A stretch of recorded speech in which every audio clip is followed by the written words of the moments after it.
Kjære alle sammen. Da klokka slagen 11, og det en stor glede for meg å ønske velkommen både til dere som sitter i salen, og til dere som følger oss på YouTube, til dette møtet. Aller først så jeg bedt om å minne om smittevernregler. Det ser for meg ut til at alle følger de veldig godt her i rommet. 1 meters avstand, pass på hendene og spriter dem og så videre. Det står håndsprit og kaffe bak der. Og etter erfaring så vil jeg si at det lurest å holde dem adskilt. Jeg heter Anne-Hege Grung, og jeg leder av Norske Kvinnesaksforening som arrangerer dette møtet. Og overskriften på møtet vårt kunne ikke vært mer aktuelt. Afghanistan, tilbake til start. Hvilke konsekvenser for kvinner, spesielt kvinnelige journalister? Vi følger situasjonen i Afghanistan, vi bekymrer oss og vi frykter for fremtiden. Men vi trenger kunnskap, vi trenger fersk, oppdatert informasjon, og det vi så heldige at vi kan få nå. For her har vi fått Elisabeth Eide, professor emerita ved OsloMet, leder av Norske PENs Afghanistanutvalg, afghanistankjenner, og Hasime Shirzad, som afghansk journalist, går nå på journalistutdanningen ved OsloMet, masterstudent der. Dere to har sagt ja til å komme hit på veldig kort varsel, og vi fryktelig glad for det. Og da tror jeg rett og slett jeg bare overlater ordet og scenen til dere to. Vær så god.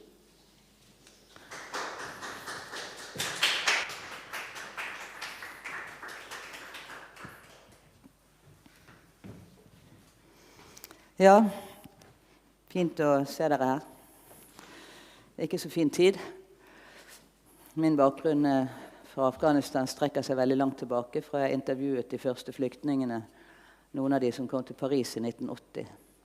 Så har jeg vært aktiv i Afghanistan-komiteen, vært stedlig representant for dem i Peshawar, Pakistan, den gangen det var flyktninger fra sovjetinvasjonen. Siden så har jeg besøkt Afghanistan 15 ganger, 3 ganger under Taliban, og 12 ganger etterpå, og medforfatter av boken Afghanistan, ingen fred å få, dessverre en alt for dekkende titel. Vi skal gjøre dette på den måten at vi først viser et lite slideshow, holdt jeg på å si, over litt av bakgrunnen når det gjelder afghanske kvinner. For det spredd litt for mange myter om afghanske kvinner, og det har vært litt for mye «vi har reddet dem» retorikk i norske og andre medier. Og vi skal vel forsøke å vise at de feil. Skal vi se om jeg får til dette her da. Ja, yes. Nå må jeg sitte så vi ser litt da. Dette bildet her tok jeg i 2003, og det ved graven til Rabia Balkhi, som jeg straks skal si litt mer om. Hun var en dikterprinsesse som levde for 1000 år siden. Men det en lang historie som også omfatter sterke kvinner i Afghanistan. Jeg nevner noen her, Gawarshad Begum, som dere ser oppe til venstre, som var ledende dronning i Timurid-dynastiet på 1300-tallet, som blant annet beskyttet andre kvinnelige kunstnere, poeter og lignende. Dere ser der dronning Soraya Tarsi, og da snakker vi om 1920-årene. Hun var gift med reformkongen Amanullah Khan, som mange afghanere, ikke minst blant velutdannede afghanere, holder veldig høyt, fordi at han var en som ble presset kanskje av sin kone til reformer når det gjaldt kvinner, kvinneskoler, sendte kvinnelige sykepleierstudenter til Tyrkia, var glad i Mustafa Kemal, altså den tyrkiske reformlederen. Videre ser vi her Malalai, som i den andre afghansk-britiske krigen, det var 3 av dem, og i alle disse krigene ble britene nedkjempet. I den andre afghansk-britiske krigen så holdt hun flagget høyt og ledet an og egget de afghanske motstanderne mot det britiske koloniveldet som aldri hadde fått helt fotfeste til å slå imot. Og veldig mange jenteskoler i dag ble kalt for Malalai, og det ikke tilfeldig.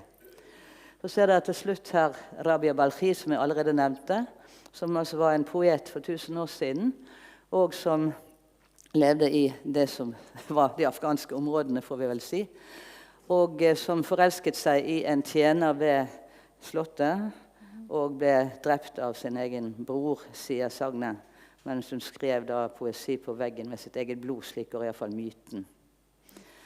Jeg har selv oversatt et av diktene hennes, det skulle jeg tatt med, men det har jeg ikke gjort. Men det finnes i den boken 'Afghanistan, ingen fred å få', som jeg også skulle tatt med. Ja. Det er vanskelige tider, dere. Men dette er bare for å si noe om at det er en stolt og lang historie av sterke afghanske kvinner, som afghanske kvinner i dag også vet om og holder høyt, men som en sjelden hører mye om i mediene. Noen myter vi bør legge bak oss, dere. Det første er at afghanske kvinner var frigjorte og gikk i miniskjørt på 1960- og 70-tallet. Jo da, det gjaldt noen kvinner det i Kabul. Kabul hadde den gangen 50 000-70 000 innbyggere. I dag har de med internflyktninger og alt kanskje 7 millioner. Men altså, det fantes på 70-tallet spesielt en del kvinner som kunne leve annerledes enn de kunne gjøre i landsbygder, hvor fremdeles et flertall av afghanerne bor. I mer tradisjonelle skikker, i mer kontinuerlig purda-avstengning osv. Så skillet mellom by og land og skillet mellom metropolen, Kabul og andre byer er også viktig å holde klart for seg når man skal forstå afghanske kvinner. Det andre er at ettersom Enduring Freedom de første årene ikke greide å finne Osama bin Laden, så kom det andre argumenter som skulle rettferdiggjøre invasjonen. Og et av de argumentene det var at «We liberate women», som George Bush sa i 2001, «Today women are free in Afghanistan». Litt enkelt tenkt og sagt. For det tredje, så altså denne ideen om at det er vi her i Vesten som har frigjort afghanske kvinner. Og det er også veldig usant. Jeg er jo så heldig å ha levd lenge, og satt jo blant annet på møter med det som het Afghan Women's Network, som var i eksil på 1980-tallet, og som var veldig aktiv og driftig, og det fantes massevis av kvinnelige såkalte NGO-er som fikk inn afghanske kvinner og ga dem yrkesopplæring, åpnet jenteskoler i fleng. Altså, denne historien her, denne innsatsen her, ligger i bunn for det som har skjedd. Det kan si at invasjonen i 2001 med alle sine feil, fordi at jeg er redd for at den gjorde mer skade enn godt, men den skapte en slags arena for disse kvinnene. Men det var dem som gjorde jobben, og det vil jeg bare gjerne dunke fast. Og til sist så ble det også sagt at under Taliban gikk ingen kvinner på skole, ingen jenter på skole. Det er heller ikke riktig, og det er to grunner til det. Det ene er at det fantes det som jeg har kalt for situasjonelle Taliban, altså folk som var ikke så overbeviste, og som kunne forhandles med, sånn at NGO-er som støttet skoler i noen av disse områdene, de fikk tilstand til å ha lov til å ha jenteskoler. And then we can turn to English, because this is going to be a bilingual conversation, since Hasime feels more at home with English than with Norwegian, even more with Dari, I guess. But I think we'll turn to English because she knows about the other argument against this. There were homeschools, and you know about those. Yes, I know. Actually, when Taliban came to Afghanistan, I was just 4 years old. And before going to this homeschooling, what the other points you talked about, I would mention that because my mom, what I learned from her and the values I learned, she didn't learn it from living in West or anything like that. So I would see her pictures, and she had lived a life when Afghanistan was peaceful, and in her pictures she had clothes like you and like others, and quite liberal. And the values I learned at home, although it was Taliban war in Afghanistan and I was a kid, those came from my parents, and the fact that my parents had always lived in Afghanistan says a lot about that. That it never came from West. It was there, but Taliban somehow came, and it was creation of the recent years at that time.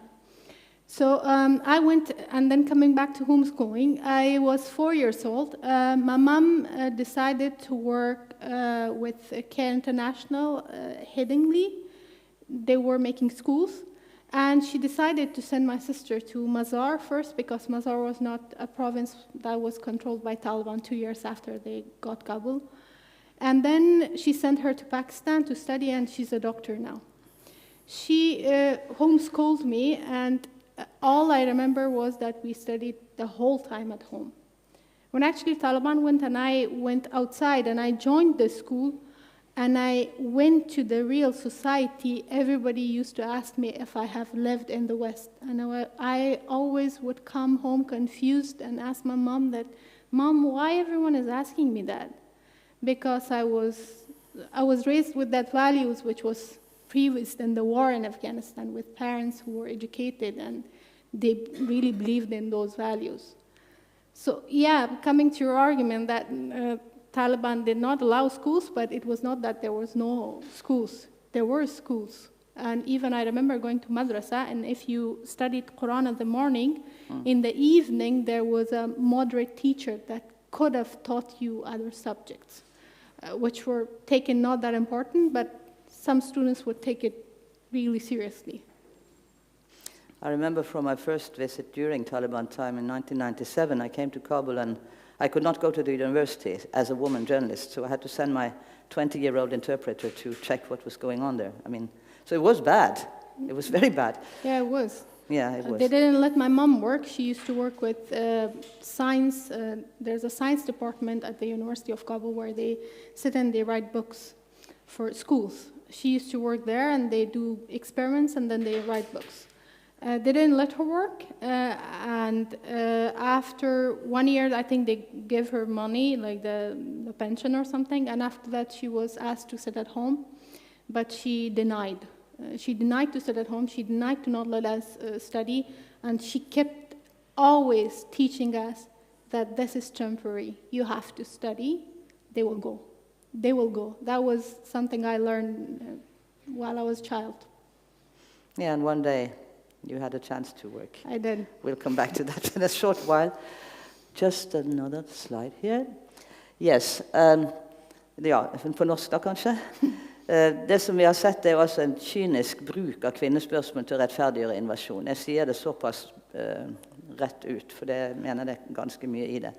Og et eksempel på dette, det er en video som jeg tror mange av dere, for dere er jo faktisk på min alder de fleste her, eller noen yngre, noen eldre, simpelthen.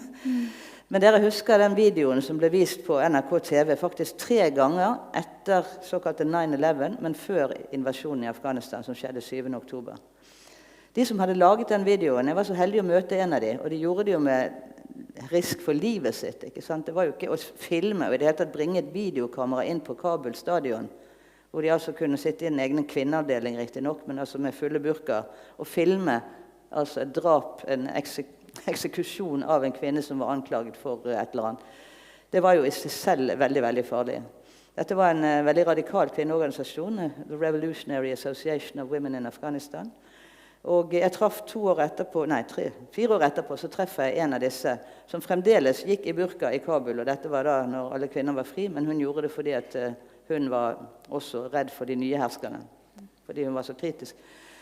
Men hun sa jo da at etter at de hadde advart mot invasjonen, hvilket de gjorde, så var det ingen som ville høre på dem. De ville gjerne bruke videoen, men de ville ikke lytte til disse kvinnene som hadde laget videoen. Og det er jo ganske tragisk, egentlig. Så den protesten, den leste vi som fulgte godt med på nettet, men mange andre fikk ikke det med seg. Ja, hva nå? Og titlen «Tilbake til start», dere la merke til et spørsmålstegn. Og det spørsmålstegnet er viktig fordi at historien gjentar seg aldri. Den er alltid forskjellig. Det vet jo alle historikere, men jeg tror også alle som sitter her. Men for det første så har jo afghanske kvinner i den perioden som jeg har fulgt med, altså fra siden jeg var liten, over til da, de har vært veldig opptatt av å ville ha fred. Ikke nødvendigvis fred for enhver pris, men fred. For de har sett hvor mange menn, deres egne menn, deres sønner og andre som har blitt drept. De har sett slektninger drept i bombeeksplosjoner. De har sett kollegaer bli drept i individuelle attentater. Så fred, fred, fred, våpenhvile har vært krav fra kvinner, men også fra mange menn, selvfølgelig. For det andre så har vi jo sett en enorm flukt nå, men egentlig veldig liten i forhold til alle de som vil ut. Og det som vi jo ser i Kabul er jo at sivil luftfart er satt på vent. Amerikanerne har full kontroll, eller har hatt til nå, av flyplassen. Og de som har hatt billetter til 4-dobbelt pris for å komme seg ut, da de begynte å se at det brente under beina på dem, de kommer jo ingen vei. De eneste som kommer noen vei, det de som får et slags visum og helst har et utenlandsk pass. Til Norge har det nesten vært en betingelse. Det har vært noen som har kommet uten, men det har vært få. Dere kan stille spørsmål om dette etterpå, tror jeg, for da kan jeg si mer. De fleste blir jo i Afghanistan, og det er spørsmål hva slags liv får de, hvis de ikke lenger kan jobbe for eksempel innenfor media, presse, TV. Og hva slags sikkerhet får de hvis de har vært kjent som å være kritikere av Taliban. Det er de store spørsmålene. Så må vi også si noen ord om brudd og kontinuitet, for det er jo slik at det er ikke entydig bare at det var en veldig fin regjering som garanterte alle mulige rettigheter for kvinner, og alle i regjeringen sto for dette de 20 siste årene. Regjeringen har bestått av krigsherrer også, som har begått store forbrytelser mot afghanske borgere. Og faktisk har noen journalister som har sett andre av sine kolleger blitt drept, lurt på om enkelte innenfor regjeringskretser kan ha stått bak også, ikke bare Taliban, ikke bare IS, fordi at journalistene har jo vært kritiske til regjeringen, til korrupsjon og til type overgrep. Men dette vet vi ikke noe om ennå. Det er ikke lett å dokumentere. Det vi også vet er jo at kjente kvinner, både i kvinnebevegelse i Afghanistan, innenfor mediene, folk som har stått frem, alt fra sangkonkurranser, artister, og ikke minst journalister, nyhetsankere, de er i en ekstremt sårbar situasjon nå. En del har greid å komme seg ut. Frankrike er kanskje et av de landene som har vært flinkest til å evakuere. Norge er det ikke. Ja. Talibans kvinnesyn. For det første går det vel an å si, jeg er ikke noen sånn koranstudent akkurat, men jeg vet jo noe om hva Koranen sier om kvinners rettigheter, og jeg tror Anne Hege, som introduserte oss her, vet langt mer om dette som teolog. Men i alle fall, Koranens kvinnesyn er at kvinner har rett til utdanning, om de så skal reise så langt som til Kina, som det står i en passus i Koranen. De har rett til å velge sin egen ektefelle, de har rett til egen arv, og så videre, og så videre. En rekke rettigheter, og disse rettighetene har afghansk kvinnebevegelse, pakistansk kvinnebevegelse, kvinnebevegelser i mange land der islam er hovedreligionen, reist og argumentert. Taliban mistenker jeg for ikke være så godt skolert i dette, for å si det veldig mildt. De vil ha full kjønnssegregasjon på arbeidsplass, i skolevesen, høyere utdanning og så videre. De sperrer folk inne. Under forrige periode så var det slik at helsearbeidere fikk lov å jobbe, fordi at de var jo helt essensielle. Hvordan kunne Taliban ellers få kurert konene sine, eller fått fødselshjelper til konene sine, og selvfølgelig også andre. Men altså, helsearbeiderne var det unntak for. Og jeg husker ennå, det var vel i år at general Suhaila døde. General Suhaila var en veldig sterk person. You want to tell about general Suhaila? She was one of those women who, after Taliban as well showed, came out bluntly, and under Taliban as well, she was still in Afghanistan. But she was one of those women that came out bluntly at that time. And Taliban now as well, yesterday I think they talked about that people working with health, women working with health could come back to work. Yeah. But others, they have been sending them back to home and saying that the security situation and our fighters are not ready to receive women. They do not know how to behave with women. Very true. Well, I doubt if they know how to behave with anyone. No, that's true. General Suhaila ran a hospital for women during all the Taliban years, together with her sister, and they were the only ones. They never wore a burqa. They were very tough. And she got some medals from the new government after the fall of Taliban, but she died at a very mature age this year. But she was honored by many women. So, the Taliban soldiers are not educated to work and towards women. I'm sure that's not an exaggeration. And also they are very not knowledgeable. De er veldig uvitende om kvinner i islam. Og så er det mange ting som vi ser nå blir forbudt.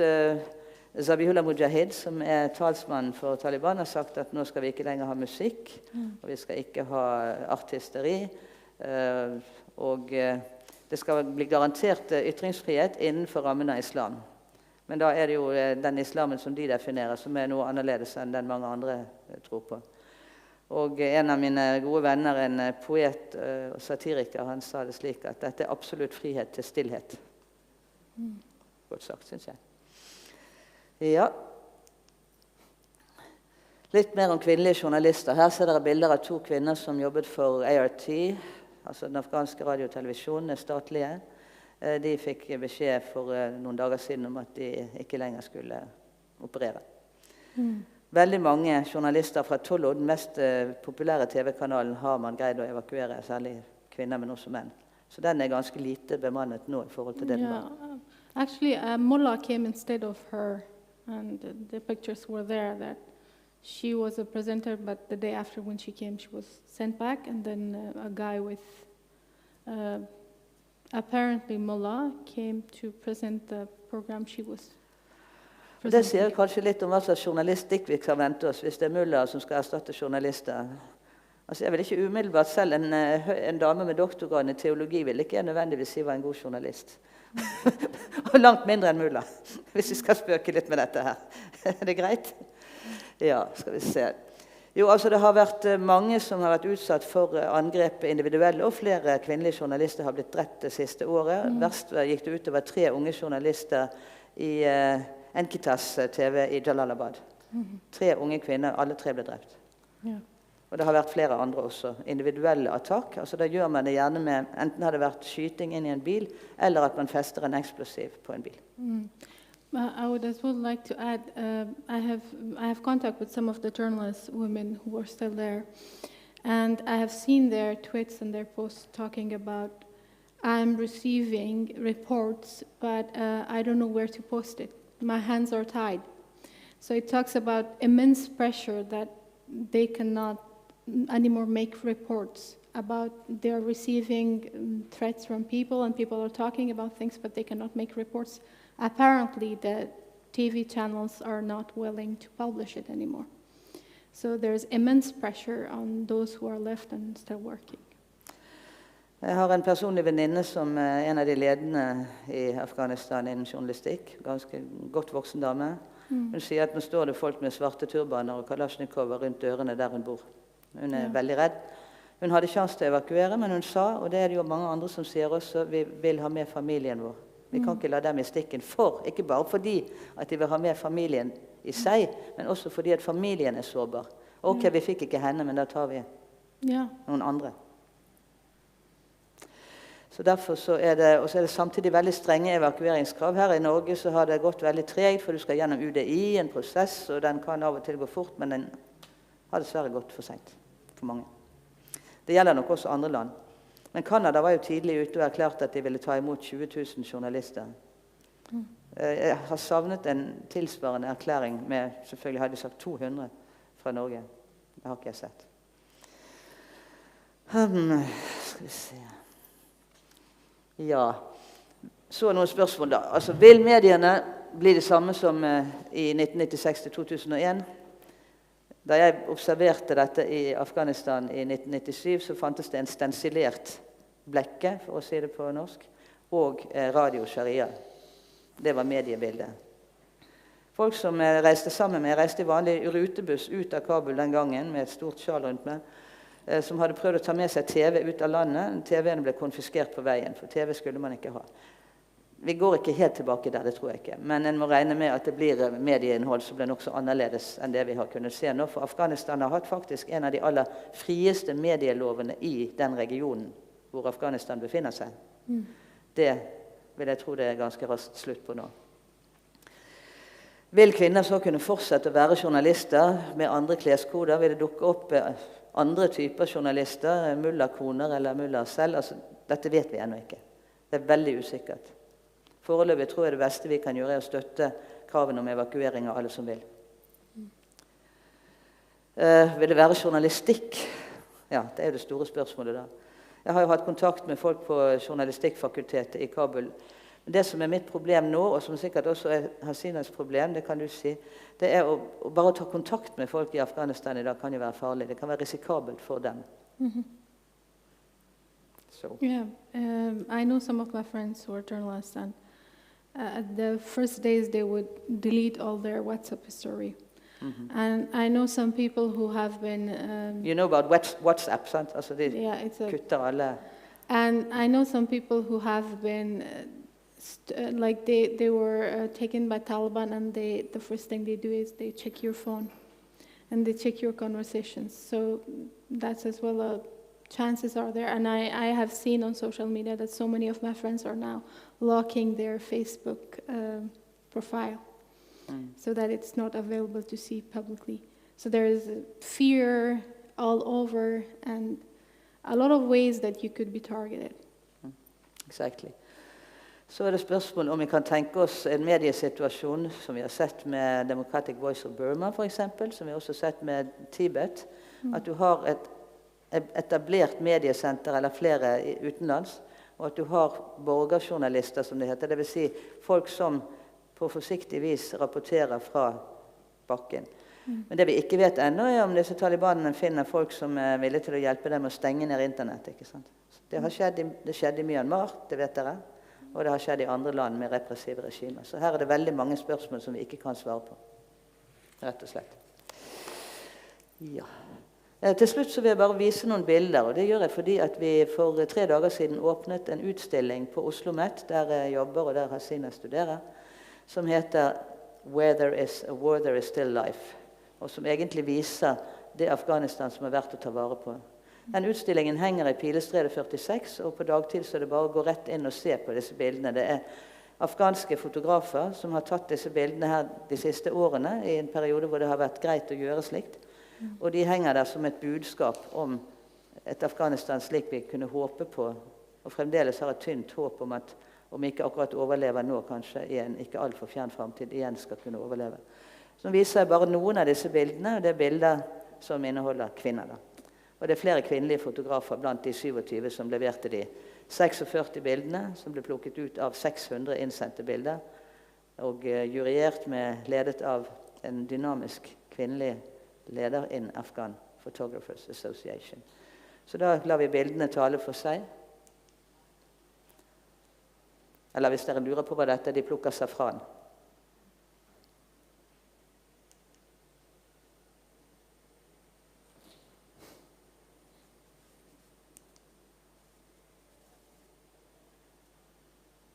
Det er jo Paralympics nå. Det kan passe bra. Dette er en kvinne som vant Afghanistan, som det heter. Det er afghansk idol, som altså foregikk på 12 TV. Og her poserer hun foran. Dere ser kanskje, noen av dere kjenner igjen dette som er altså etter at buddhaene ble sprengt. Jeg har selv vært i det området der og klatret inn i dette hulrommet.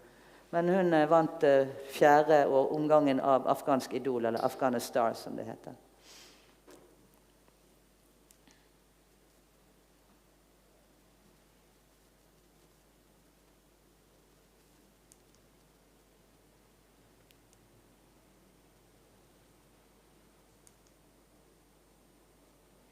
Noen av dere husker sikkert bildet på forsiden av National Geographic. I gamle dager, hadde jeg nær sagt. Her har vi den nye kandidaten. Hvor er hun om 20 år? Ja, det var innledning, men så skal vi ha en samtale oss imellom. Så jeg trenger ikke klappe hvis jeg ikke har lyst. We go on from here. So now it's going to be a conversation between Hasime and myself. And I think we should start perhaps with the last weeks that we've both been through. I think none of us have slept very well, but I think you slept even worse. But what has been your experiences from the last few weeks? Well, from start of the days when provinces in Afghanistan started falling, I was concerned, but I did not expect it that Kabul would fall. And when it happened, I got to know in the middle of night before it was happening, and that night I texted home, and it was 12 o'clock here, so it's 3 o'clock in the morning in Kabul, and there was no one awake in Kabul. And till morning I was awake, and as the night was getting matured, I knew that Kabul is going to fall. And the moment when President left, that was when I started crying, and I was like, okay, it's done. We lost it. So after that, I think I haven't slept from that night till now. If I sleep, I see I'm in Afghanistan, and I haven't been living in Norway. And I have, so personally in my family, I have my mom, dad, who's left in Afghanistan, quite blunt people, and they have been quite clear with the values they had, especially from my dad's side. He moved from a province, a place called the district Hogyani, which is really strict people, and he has been living his own life with love of his life, my mother, and we were taught and raised differently. So we always have been in a liberal family here, and then now they're left. I have an older brother who used to work with USA, and then he was targeted. He came first to Norway, and then he got married. He's in France now.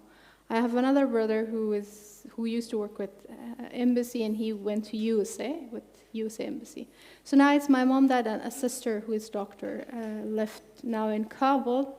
My sister is married to a known journalist, and they're in danger. They have been trying to evacuate, and even last night I have been awake and trying to see what's going on. They cannot, because they don't have a foreign passport, although they have visa and they are allowed to leave Afghanistan, but they're not let, and this has been the struggle of 2 nights. And yesterday I got to know that one of my classmates died in this attack at Kabul airport. He was a journalist, and actually we couldn't help him, and that has been the struggle of, I think, 2-3 weeks, because I get emails, I get calls from my friends, from people I know, and they think I can help, but I cannot.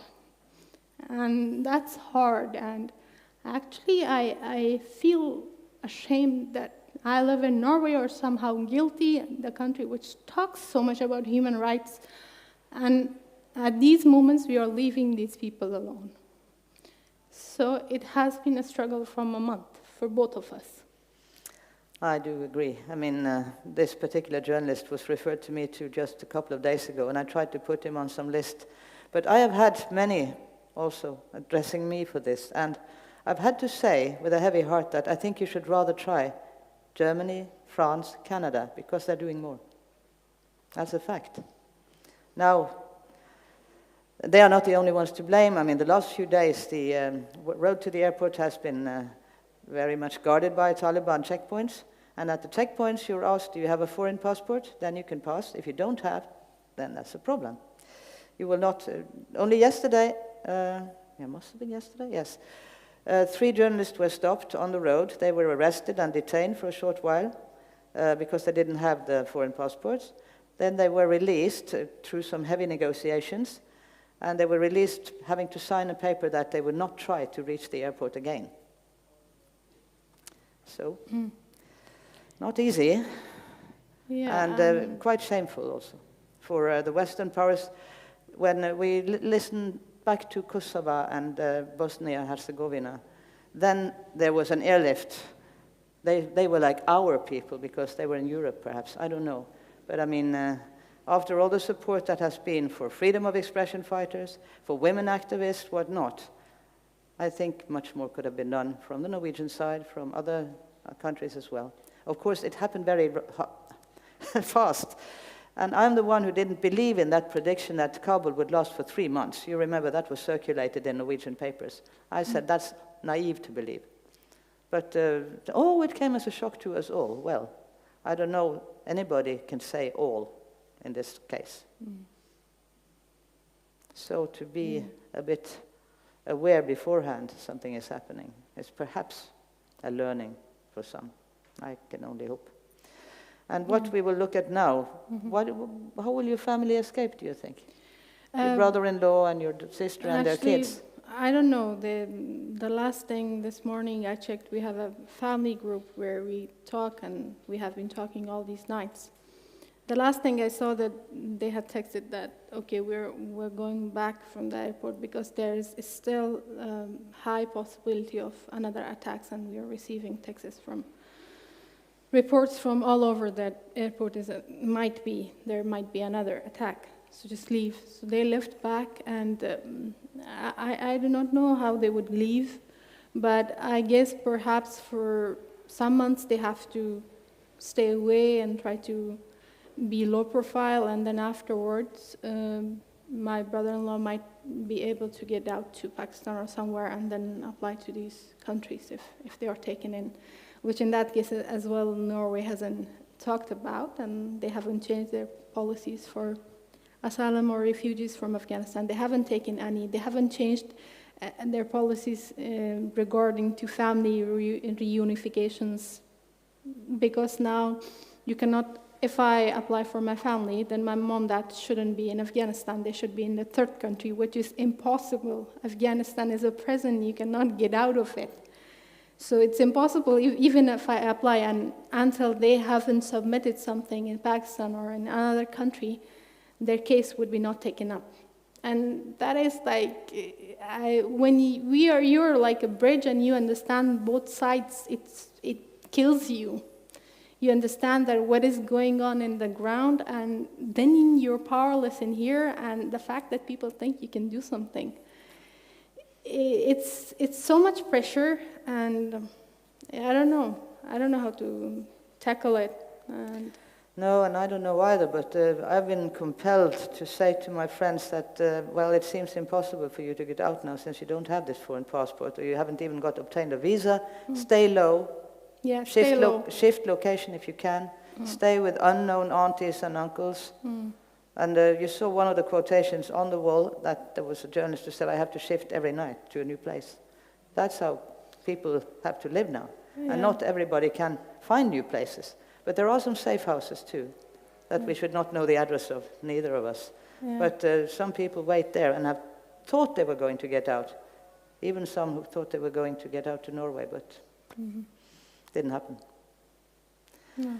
I think I want to make one political statement also, and I think some of you might have seen the partilederdebatten in Arendal, where the Norwegian Prime Minister declared that Norway does not have a moral obligation to accept Afghan refugees. Quote unquote, I'm sorry to say that. And the main opposition leader did not protest either. I'm very sorry to say that also. Yeah.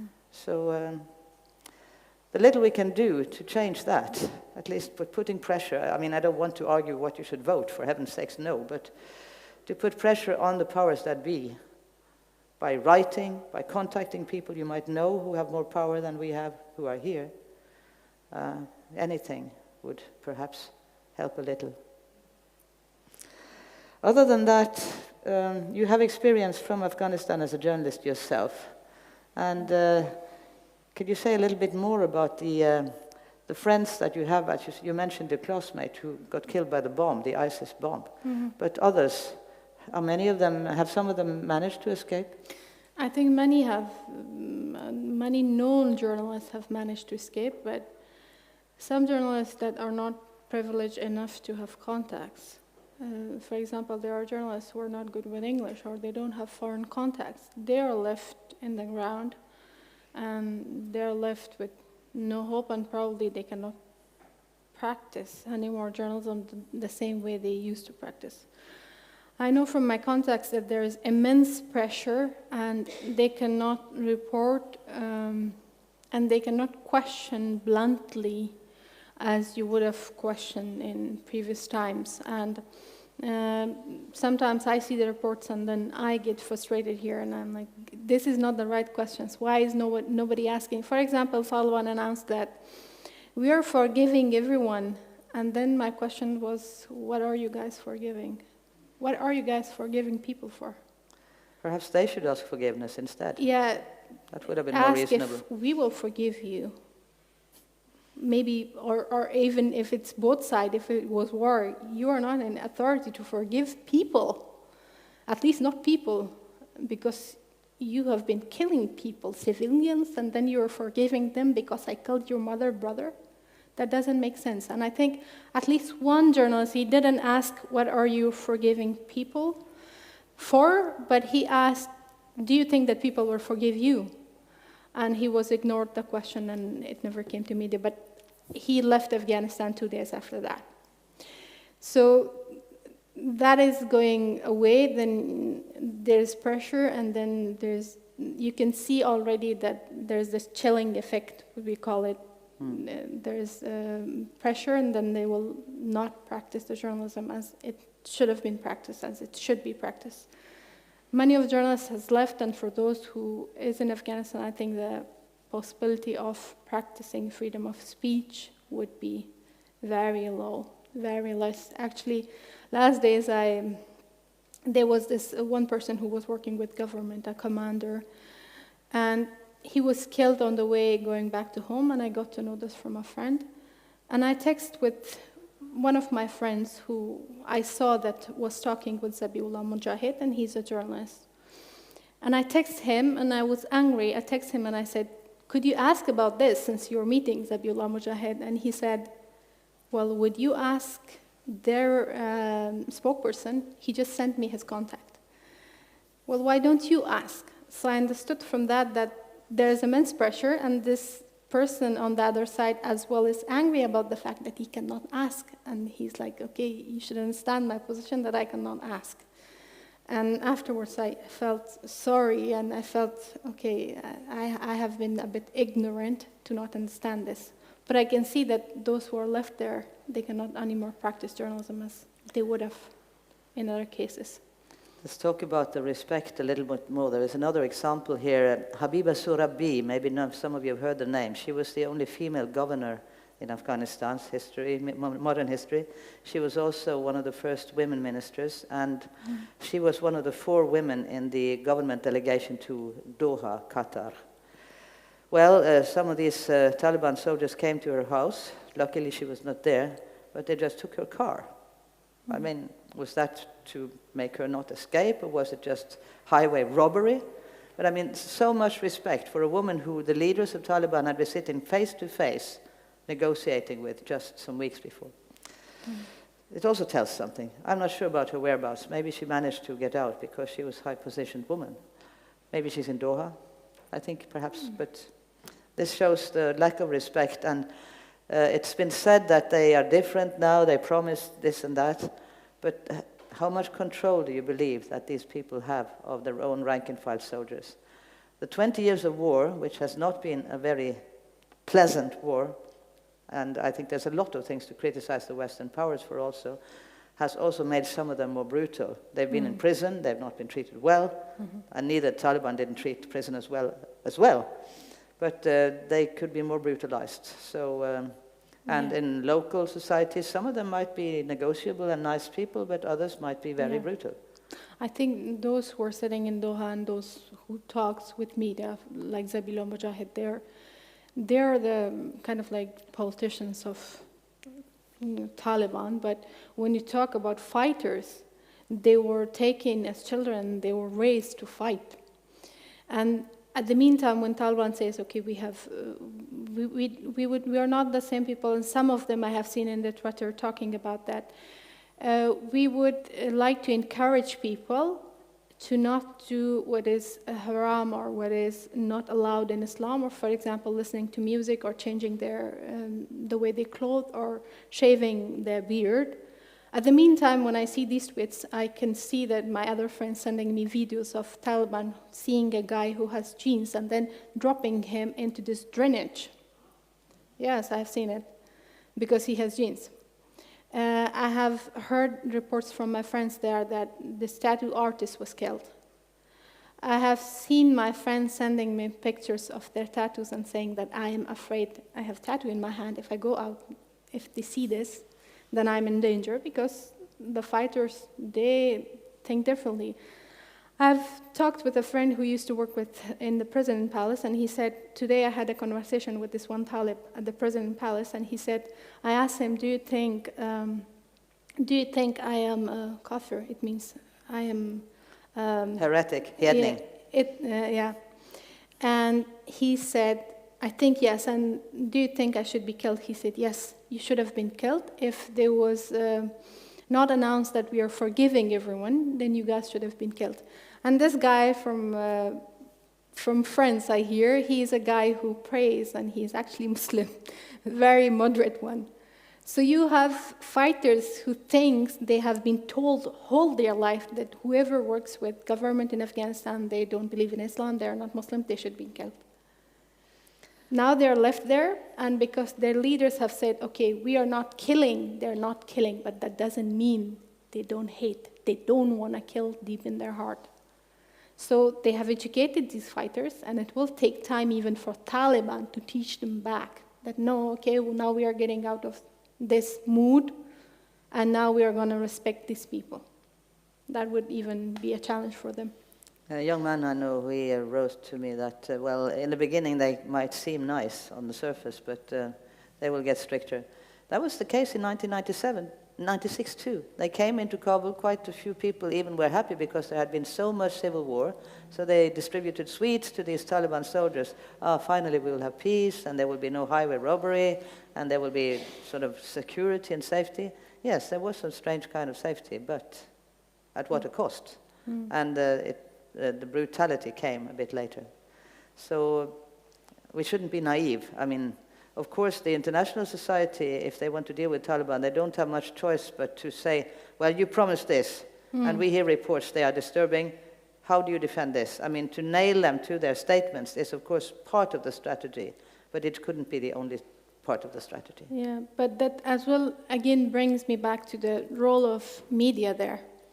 Because now if you don't have these citizen media, which I get tweets and videos from my friends, and if I see the international perspective and what they talk officially, what Taliban are talking about, that seems quite okay. They're saying that, okay, we will follow Sharia, okay, define Sharia, that's okay, but they are saying, okay, we will not prevent women from working. We are not gonna make anyone change or shave let their beard grow or change the way they clothe. We will just encourage people the way every religion does, and if they accept, they will accept it. But on the ground, if this citizen journalism was not there, if journalism was not there, we would have not known that, okay, that's not the fact on the ground. That's not how their fighters are acting. That's as well important, and if journalism and freedom of speech is controlled, then that would have been another challenge, how to know that. Jeg tror vi skal åpne for spørsmål fra salen nå, ja. For dere kan stille spørsmål både på norsk og engelsk. Hasina forstår godt norsk, og jeg forstår også norsk. Det gjør jeg. Men det er helt greit hvilket språk dere vil stille på. Hvis dette skal være med i strømmingen, så må de som stiller spørsmål komme frem her, tror jeg. Ja.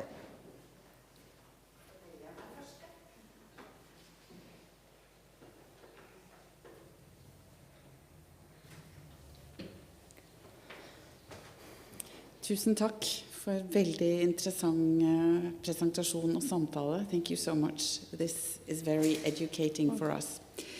I have two questions.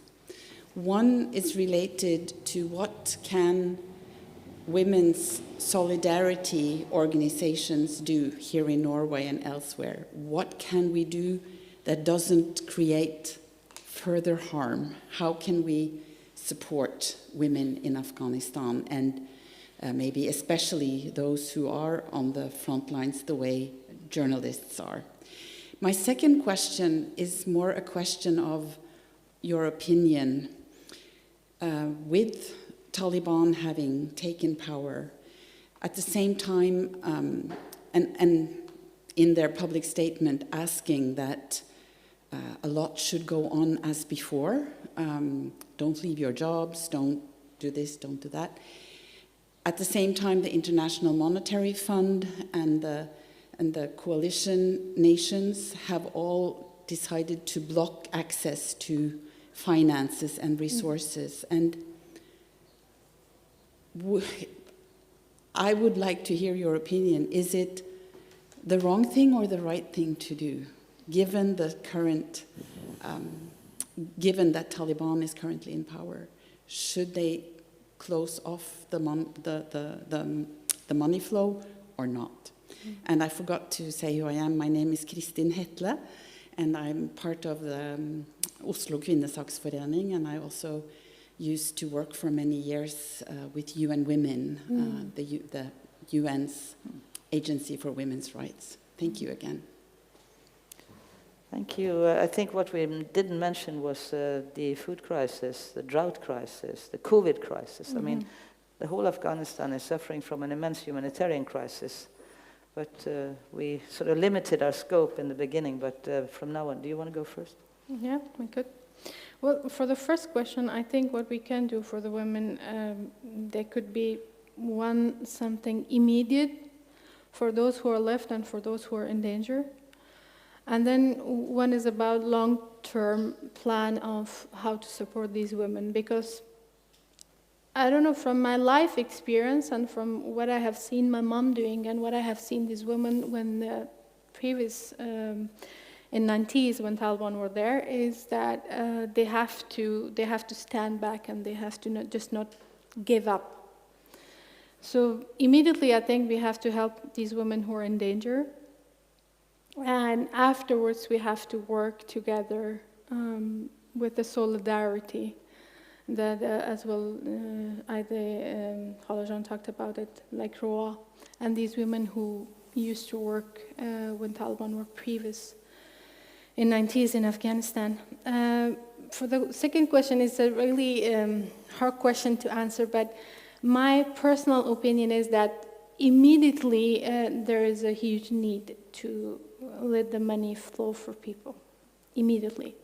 But for the long term, governments should talk with Taliban, should tell them that this is the red line, and if you are not going to respect this, we are going to take back the money.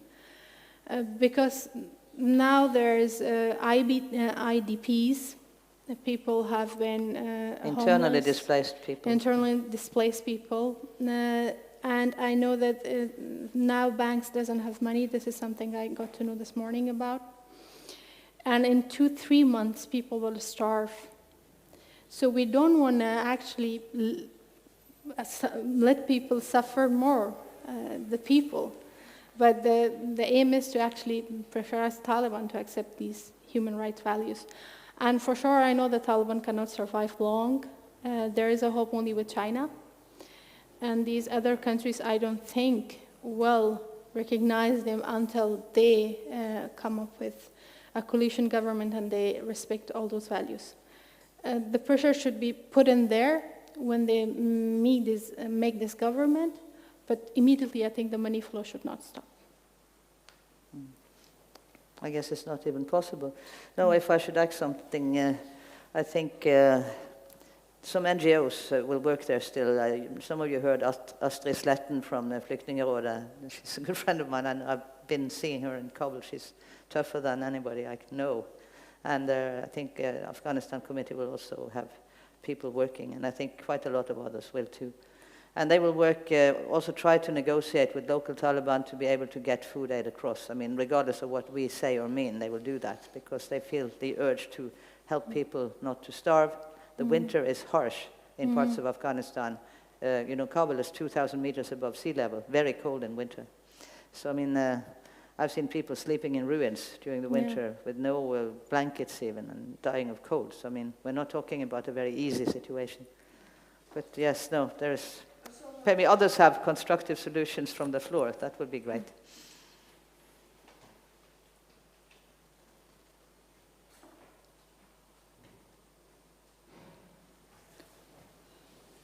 Well, first of all, thanks to both of you for enlightening us on something which is very difficult in a way. It's extremely difficult to get the appropriate information or the information that really give you a possibility to make an opinion of your own. We've heard the hierarchy, upper hierarchy of a Taliban declaring that they would respect a lot of things, but they said in Islamic way. We'll do all the time, it's added. We will respect the women's right to work, but in the Islamic way. And I wonder, My understanding of Islam is that you can interpret it in very many ways. We have seen that over the years, and we have seen variations. And I wonder, to what extent is that really a proper promise? What is their Islamic interpretation? Is that one of the more restricted ways of approaching Islam? And I think, especially with regard to the women's position in the world and the women's participation, I think that this constant addition gives me fears for the future. And we've heard a lot about journalists. There's another group, and this is due to my background. I'm a lawyer by background. And the women who are lawyers, and there have been quite a lot of women who have been fighters for women's rights. I understand that they have are also in a very exposed position, and when we consider support in the years and the time to come, that the women who are worked and are working with women's rights, they are the ones that also need our support. Thank you. Thank you. There's one point where I'm not sure I agree with my dear friend and student colleague here, and that is when it comes to recognition. I think there are some countries who will recognize the government, even if it has some, also if it has some elements from previous governments, so even if it doesn't. Those are Saudi Arabia, Emirates, and perhaps also Pakistan. Those were the ones who recognized the last Taliban government. They might do it again. When it comes to the interpretation, this is very much inspired by the Wahhabi, Saudi Arabian, or Salafi, as it's also called, Saudi Arabian interpretation. Mm-hmm. The thing is, they say, it has to be according to Islam, but in the Afghan constitution, which was accepted in the early 2000s, after Taliban fall, there is a paragraph already which has been somewhat disturbing in the Afghanistan that was, and that is that all these other paragraphs are implemented, but they should all be, none of them should be contrary to Islam. So, I mean, it's already there in the constitution. So if Taliban were really serious, they could say, well, the constitution has this. But they are opposing the constitution. They don't want that constitution. So that is a problem, I think. When it comes to lawyers, I just want, before Hasime speaks, that one famous lawyer was actually among the individuals assassinated by, well, we are not sure who, but could well be the Taliban. Mm-hmm. Yeah, well, it is Wahhabi interpretation of Islam, what Taliban are talking about, but I think because of the immense pressure this time, and because of the changes, and because of the understanding from the previous time when Taliban were in Afghanistan, they understand that they cannot do this alone. And if they are not recognized, they cannot govern. And already they have shown concern about people and minds leaving Afghanistan. Taliban are a bunch of people, of course, who understand strategy and they talk, and they're in leader position, but most of them are fighters. And how would fighters govern? That needs skills. And most of those people who have studied in previous years, they have left. And they will leave. And they are going to leave. So that's as well another problem Taliban are facing. And the interpretation with Islam, that has been unknown. From the time they have talking in Qatar, the government and Afghan government were asking them, come up with a documented, explain interpretation of your Islam and tell us we want this kind of government. And then we could sit down and talk about it, okay? In our, as Eide said, in our constitution, we have the word Islam as well, and we have said that any rule or regulation which is against Islam would not be implemented in the country. Then we could sit down and find out these are the differences, which they did not. They never came up with, they still do not know. And that as well makes some people think that Taliban are not thinking from their own head. They're controlled from somewhere else. So let's see what they do. And now, as Mullah brother himself said when they took control over the Kabul, that now is the time that we will be putting into exam, that is true. They fought for this 20 years. Let's see how they govern with a bunch of their fighters. I could mention also from a previous time, actually a brother of one that I knew well who was killed, he stayed around in the Ministry of Foreign Affairs after the Taliban took power. He was one of the ones they needed to run the diplomats, and the diplomats stayed on at least for 1 more year. Some of them, I knew some of them too.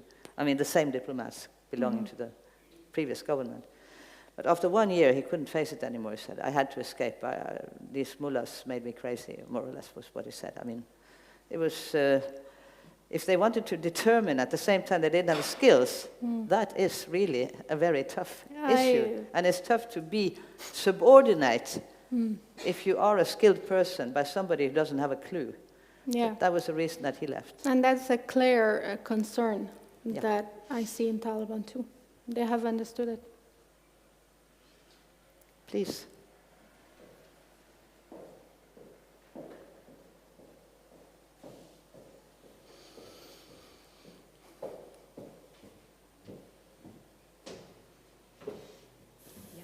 My name is Mary Bag.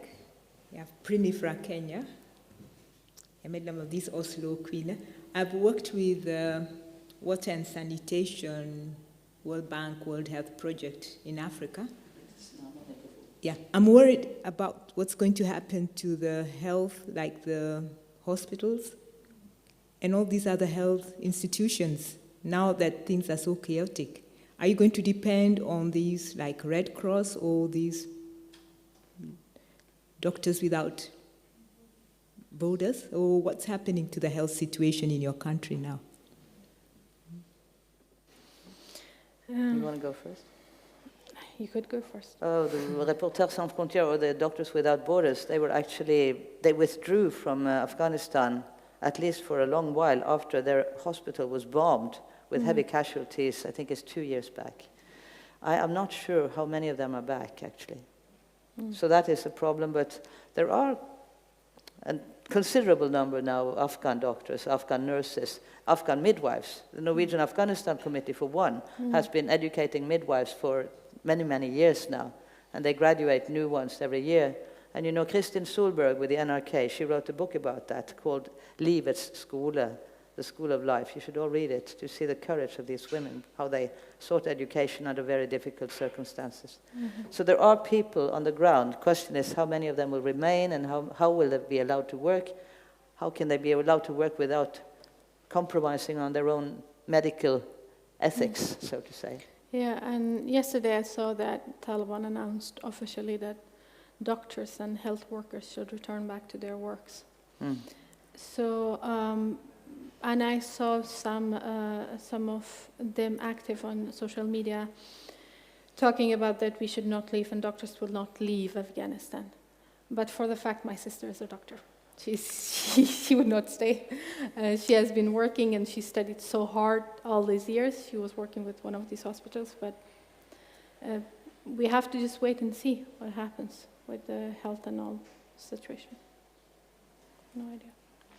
I think also a question is how the international community can not forget. I mean, in the years from 1996 to 2001, very little press coverage, very little solidarity with the people on the ground in Afghanistan, very little of much. There were some organizations who did their work. I saw some of them when I was there. I was there 3 times in those years. But the attention was so minimal. So I think one of the most important things, back to the question of how solidarity, what can women here do? Very important question. And I know among this congregation here, very high educated and strong women are in this room right now. So use any contact you might have with NGOs, with political leaders, whatnot, to ask for pressure on this government to be. We don't even know how it will look yet. Yeah. What actually I am afraid of is that, yeah, of course, some of the governments, adding to that, even Russia might recognize Taliban, but most of the governments might not recognize Taliban as the government if they decide to follow the same policies. I'm afraid of the fact that when Afghanistan is not recognized as a government, then slowly people will forget about it. And if they forget about it for years, then that would be a horrible situation for Afghanistan. I would ask everyone, let's not forget about Afghanistan today, tomorrow, in a year, in 2 years, because I think we have struggling years coming up on Afghanistan. I wish there were more questions, because we still have, according to we have until 12:15, wasn't it? Yeah, so you have a question, perhaps? Yeah, I have a question. Anyone else here? Yes. Ask questions? Good.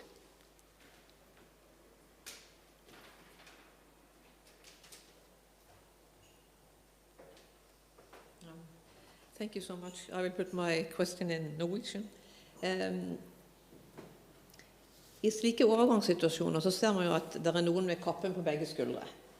Det så jo vel i 2002 hvor de tok inn krigsherrer i regjeringen for å balansere, please, eller hva vet vi. I dag ser vi jo at Karzai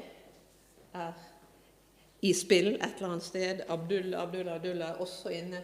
Hva kommer dette til å bety? Betyr det at man får modererende krefter inn? Eller det bare at de igjen skal få noen goder på bekostning av det afghanske folk?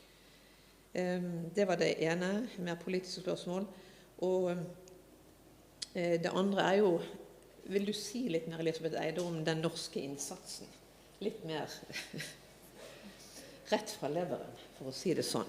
Vi får jo høre at vi stolt over det som skjer, vi respekterer vår minister som står så tilsynelatende stødig. Vi får aldri vite baksiden av historien.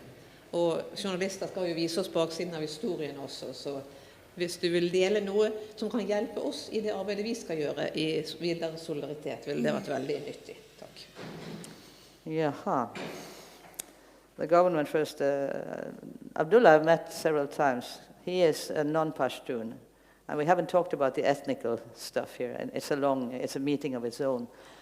Most Taliban are Pashtun and have a strong Pashtun nationalist ideology, if they have an ideology at all. You can always ask that question. Yes, there was a politics of containment, I would call it that. That these warlords, even Dostum, who had brutally slaughtered hundreds of people, Taliban must hate him, and I can understand, because he put a lot of people from Taliban's side, innocent or not, into containers and then shot, and if they were not shot, it was so warm that they expired in other ways. This happened, and there was an Irish reporter, Jamie Duran, who said that I will follow this story till the end, and he knew about what Dostum was like. He was called a slaughter. He was in the government, vice president. So, we're talking not about innocent government in the past 20 years either. But I guess it was the idea, and I don't know how much influence the US had, frankly, in the politics of containment. And if we can't beat them, let them join us, in a sense. I think this is important to bear in mind.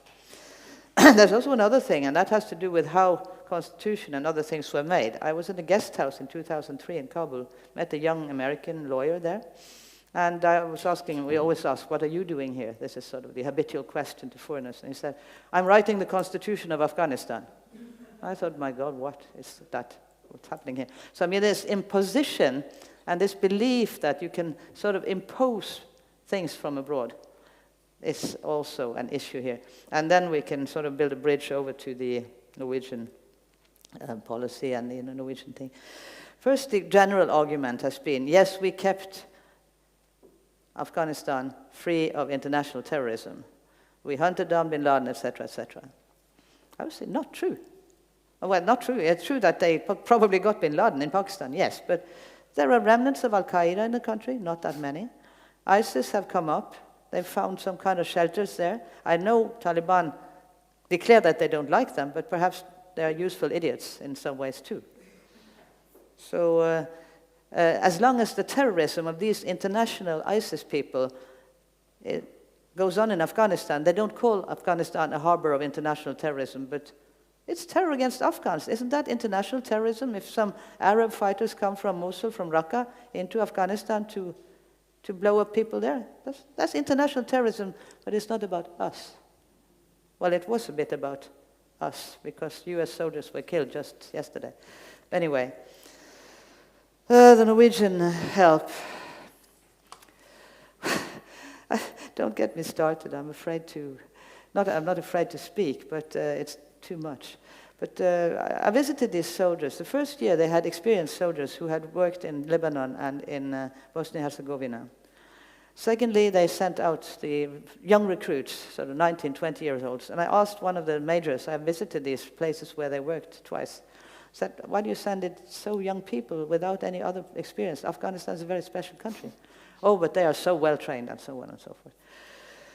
I think for Norway, as well as for many of the other international forces, it has been very much a question of trying to make friends with the rulers that be in the provinces, like Faryab, playing football, handing out footballs, and doing, but most of all to protect themselves. They've spent very much, I mean, they talk about all the millions, but who talks about how many of these millions went to self-protection? Remember Afghanistan papers? Yeah.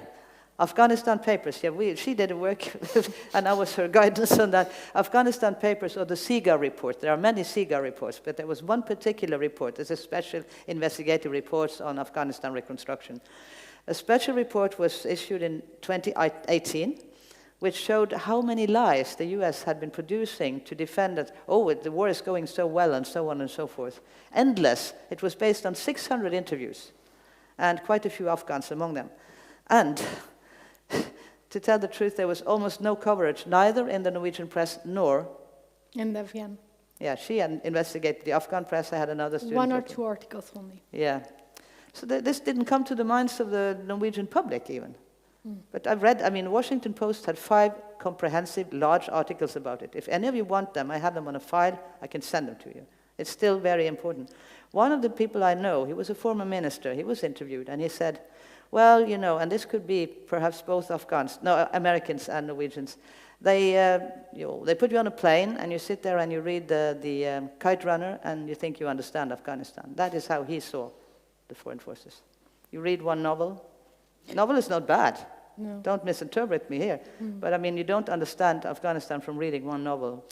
Actually, that reminds me, when I came to Norway at the beginnings, so many Norwegians would see me, and then they would be shocked, and they would like, how do you speak English?